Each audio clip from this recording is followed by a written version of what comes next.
Dear students, आज आप समझोगे how to find the sum of first n terms of an AP. अगर मेरी सीरीज मुझे कुछ इस तरह से गिवन है 2, 4, 6, 8, डॉट डॉट डॉट, और मुझे पता करना है कि मेरे पहले 50 टर्म्स की सम कितनी आने वाली है, पहले 100 टर्म की सम कितनी आने वाली है ये गिवन सीरीज ऑफ एपी में, तो आप किस तरह फाइंड करोगे? With the help of two important formulas.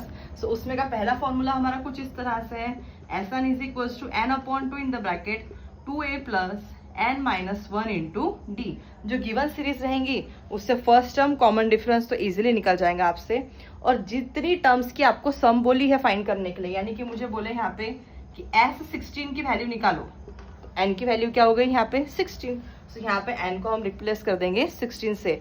S16 का मतलब क्या होता है बेटा, यहाँ पे सम ऑफ फर्स्ट 16 टर्म्स, और A16 का मतलब क्या होता है, value of the 16th term.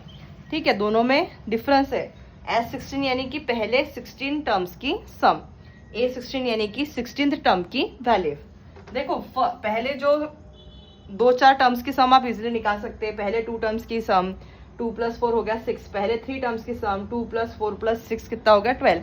लेकिन वही अगर मुझे पहले 100 टर्म्स की सम फाइंड करना है तो ओरली पॉसिबल नहीं है, तो यहाँ पे यूज करेंगे हम फॉर्मूला।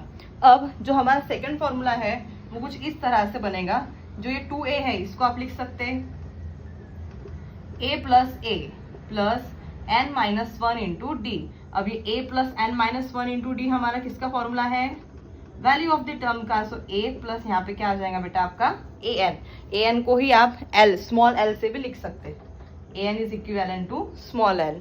अब अगर मुझे बोल रहे कि S16 की वैल्यू निकालो, गिवन सीरीज है यहाँ पे, मुझे बोल रहे S16 की वैल्यू निकालो, फर्स्ट टर्म कॉमन डिफरेंस निकल गया, n की वैल्यू हो गई 16, और इस गिवन जो सीरीज है या जो गिवन क्वेश्चन है उससे मुझे A16 की वैल्यू भी गिवन है, तो सिंपली हम ये सेकेंड वाला फॉर्मूला यूज करेंगे।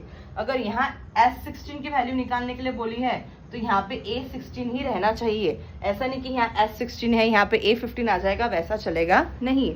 जितने टर्म्स की आपको सम फाइंड करने के लिए बोले, अगर फर्स्ट 1000 टर्म्स की आपको सम फाइंड करने के लिए बोले और जो 1000 टर्म की वैल्यू अगर आपको गिवन है, सो सीरीज गिवन जो सीरीज है उससे फर्स्ट टर्म कॉमन डिफरेंस निकाल लेना, यहाँ पे डायरेक्टली उस टर्म की वैल्यू पुट कर देना।